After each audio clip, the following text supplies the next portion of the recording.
اگر 4000 سال کے گناہ بھی اس کے نامہ اعمال میں ہو اللہ اس کو بھی بخش دے. بڑا عظیم ہے یہ. انبیاء کرام کا یہ وظیفہ ہے جو میں نے پڑھا نا، جس کو ہم چوتھے کلمے کی شکل میں پڑھتے ہیں. انبیاء پڑھتے تھے اس وظیفے کو. ایک وظیفہ اور ہے، حسبنا اللہ و نعم الوکیل. اسے حضور علیہ السلام مشکل مقام پر پڑھ. یہ دو وظیفے، ایک تو لا حول ولا قوت الا باللہ العلی العظیم، اور ایک تو حسبنا اللہ و نعم الوکیل. اس کو حضور علیہ السلام مشکل مقامات پر پڑھتے تھے.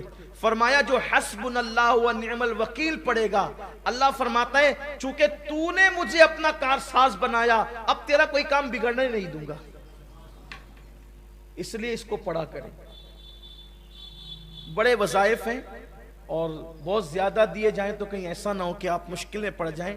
لیکن ایک وظیفہ جو حضور غوث پاک سے منسوب ہے اور اس کی بے شمار دنیاوی اخروی فوائد ہیں. اگر کچھ نہ کر سکو تو اتنا کر لیا کرو کہ ہر نماز کے بعد یہ وظیفہ، اس کو کہتے ہیں پنج گنج قادریہ. پنج گنج قادریہ یہ ہے کہ فجر کی نماز کے بعد اول آخر 3 بار درود شریف پڑھنا ہے اور بیچ میں 100 مرتبہ یا عزیز و یا اللہ، یا عزیز و یا اللہ.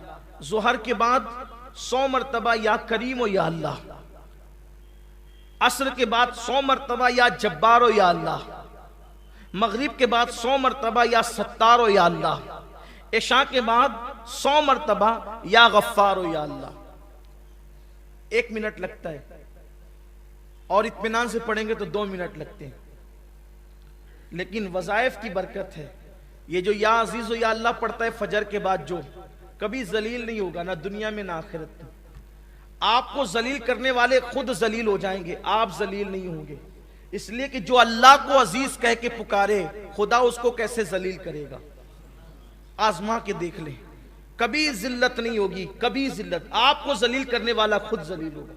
اس کے بعد یہ جو ظہر کے بعد یا کریم و یا اللہ پڑھا جاتا ہے، یہ پڑھنے والا کبھی روزی کے معاملے میں تنگ دست نہیں ہوگا.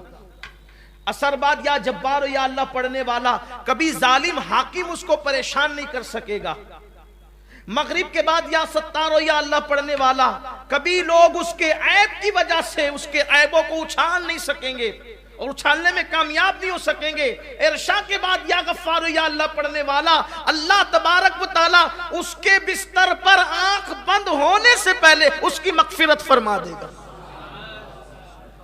اللہ کا ذکر کریں. آخری بات یہ کہ ذکر کی 3 قسمیں ہیں. جب تک کہ یہ 3 قسم ایک ساتھ نہ ہو جائے ذکر نہیں ہوتا. جب تک کہ تینوں چیز مل نہ جائیں ذکر نہیں ہوتا. ایک ہے ذکر باللسان یعنی زبان سے ذکر. دوسرا ہے ذکر بالقلب یعنی دل سے ذکر. تیسرا ہے ذکر بالجوارح یعنی اعضاء سے ذکر. زبان اللہ اللہ کہے ذکر ہے، لا الہ الا اللہ کہے ذکر ہے، سبحان اللہ و بحمدہ سبحان اللہ العظیم کہے ذکر ہے، یا ستار و یا اللہ کہے ذکر، یا غفار و یا اللہ کہے ذکر ہے، لا الہ الا انت سبحانک انی کنت من الظالمین کہے ذکر ہے. لیکن زبان یہ سب ذکر کرے، اب دل میں یہ ہو کہ میرے اللہ میری اوقات کیا تھی کہ میں تیرا ذکر کرتا، تو توفیق نہ دیتا تو میں کب کرتا. یہ نہیں کہ ذکر کر رہا ہوں سب کو دیکھ رہا ہوں کہ کون کون دیکھ رہا ہے کہ میں ذکر کر رہا ہوں. میری حیثیت کیا، تو نہ چاہتا تو میری زبان پہ تیرا نام کیسے آتا. پھر یہ جو نعمتیں تو نے مجھے دے رکھی ہے تیرا کرم ہے. یہ جو دولت مند بنایا، عزت دی، لباس دیا، اولاد دیا، یہ دیا وہ دیا، اس پہ دل شاکر رہے، شکر کرے. زبان ذکر کرے، دل شکر کرے. یہ 2 چیز ہو گئی. اور ذکر بالجوارح یعنی اپنے جسم سے اپنے اعضاء سے اللہ کی نافرمانی نہ ہونے پائے. جب یہ تینوں ایک ساتھ ہو جاتے ہیں کہ اعضاء گناہ سے بچے، دل شکر کرے، زبان ذکر کرے، تو اس کو کہتے ہیں ذاکر یعنی یہ ہے ذکر کرنے والا. تو یہ زمین پر خدا کا ذکر کرتا ہے، آسمان کی بلندیوں پہ خدا اس کا ذکر کرتا ہے.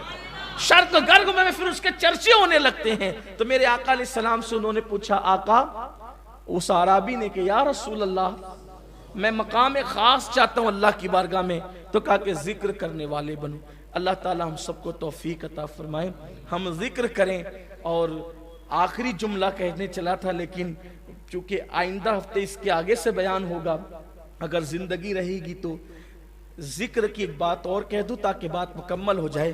قرآن کیا کہتا ہے؟ الا بذکر اللہ تطمئن القلوب، آگاہ ہو جاؤ، اللہ کے ذکر سے دلوں کو چین ملتا ہے، سکون ملتا ہے۔ حضرت عبداللہ ابن عباس سے پوچھا گیا یہ ذکر اللہ کیا ہے، یہ ذکر اللہ کیا ہے جس سے دل کو چین ملتا ہے؟ تو کہا یہ محمد الرسول اللہ کے ناموں میں سے ایک نام ہے ذکر اللہ، یعنی جو حضور کا دامن پکڑ لے اللہ اس کو بھی سکون کی دولت عطا فرمائے۔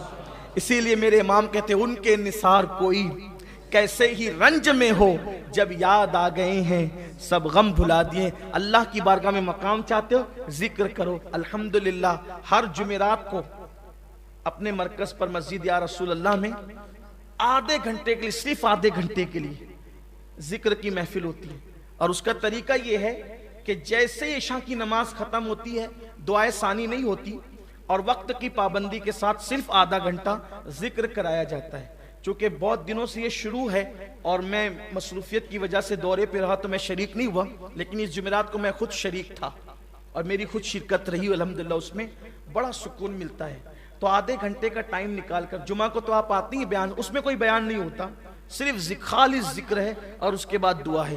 اگر آپ بیمار ہیں، آپ کے گھر میں کوئی بیمار ہے، پریشانی ہے، مصیبت ہے، سیر جادو بلا ہے، تو آپ اس کو کاٹنے اور ختم کرنے کی نیت سے ذکر کی محفل میں ہر ہفتہ آئیں، ہو سکے تو پانی کی بوتلیں لے کر کے آئیں، اس پہ ذکر کرنے والوں سے دم کروائیں۔ اللہ کے ذکر سے بڑا کسی کا ذکر، اللہ نے خود فرمایا کہ اللہ کا ذکر سب سے بڑا ہے، اللہ کا ذکر سب سے بڑا ہے۔ تو اور ایک بات ہے، ہر عبادت کے لیے وقت ہے، ہر عبادت کے لیے وقت ہے، ذکر کے لیے کوئی وقت نہیں۔ ہر عبادت کی لیمٹ ہے، روزے اتنے ہی ہوں گے، نمازیں اتنی، 5 ہی نماز ہوگی، 6ٹھی نماز آپ ایجاد نہیں کرتے فرض کے حوالے سے۔ روزے رمضان شریف کے ہوں گے، کوئی اور فرض روزہ آپ نہیں لا سکتے نا، یہی ہے، یعنی ایک لیمٹ ہے، وقت ہے، ٹائم ہے، اور یہ سب ہے۔ لیکن ایک ذکر اللہ ایسا ہے جس کے بارے میں کوئی قید نہیں ہے، بلکہ کیا کہا گیا؟ کیا کہا گیا؟ کہ اللہ کا ذکر کرو۔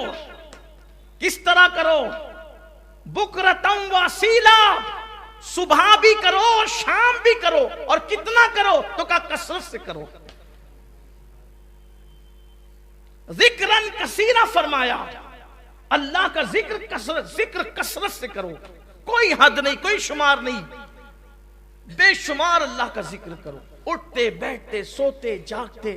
اور پھر دیکھو اللہ رب العزت کے ذکر کی برکت کیا ہے، بلکہ حدیث پاک میں آیا کہ جب بندہ پہلی مرتبہ کہتا ہے اللہ، اور دوسری بار اس وقت تک اللہ کہنے کی توفیق نہیں ملتی جب تک کہ پہلی بار پر اللہ اس کی مغفرت نہیں فرما دیتا، اور جب بندہ ایک بار کہتا ہے اللہ تو 3 مرتبہ جواب آتا ہے لبیک یا عبدی، اے میرے بندے میں حاضر ہوں۔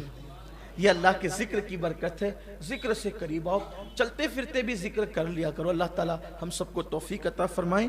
حدیث کا میں سمجھتا ہوں کہ ابھی کچھ حصہ ہوا ہے اور ابھی کچھ حصہ باقی ہے، تو انشاءاللہ تبارک و تعالی یہ سلسلہ جاری رہے گا، چونکہ ٹائم جو ہوتا تھا اس سے 10 منٹ اور زیادہ ہو گیا ہے، لیکن یہ سلسلہ جاری رہے گا۔ آئندہ ہفتے انشاءاللہ ہم اس حدیث کو مکمل کریں گے اللہ کی توفیق سے۔ اللہ تعالیٰ توفیق عطا فرمائے۔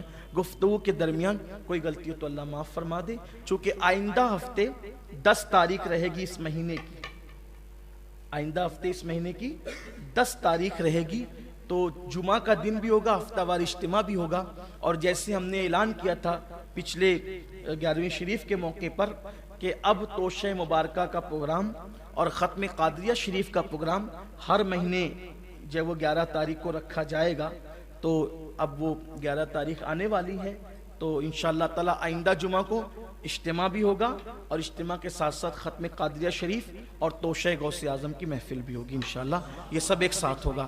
السلام